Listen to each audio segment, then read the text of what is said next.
আসসালামু আলাইকুম। আশা করি আপনারা সবাই ভালো আছেন, আমরাও ভালো আছি।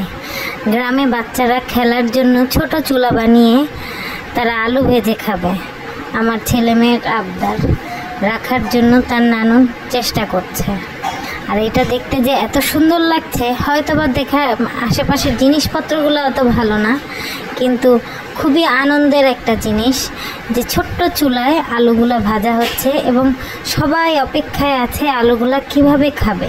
আর আলুগুলো এত সুন্দর ভাজা হয়েছে, একদম চিপসের মতো ভাজা হয়েছে। দেখতে যেমন সুন্দর হয়েছে, খেতেও খুব টেস্ট হয়েছে। আমি নিজেও খেয়েছি।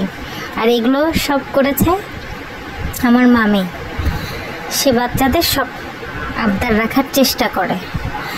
সে ভেজে দিচ্ছে আর কেটেছে। আমার ছেলে মেয়েগুলো, বাচ্চাগুলোই কেটেছে, কিন্তু সবাই খুব অধীর আগ্রহে বসে আছে কখন ভাজা হবে আর ওরা খেতে পারবে। আর ওদের হাঁড়ি পাতিলের যে খেলার হাঁড়ি পাতিল, সেই প্লেটেই উঠায় খাবার সার্ভ করা হয়েছে। সবাই খুব খুশি। দেখতে যেমন সুন্দর, খেতেও খুবই টেস্টি।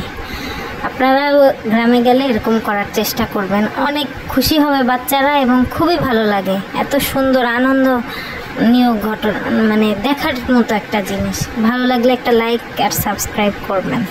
ধন্যবাদ।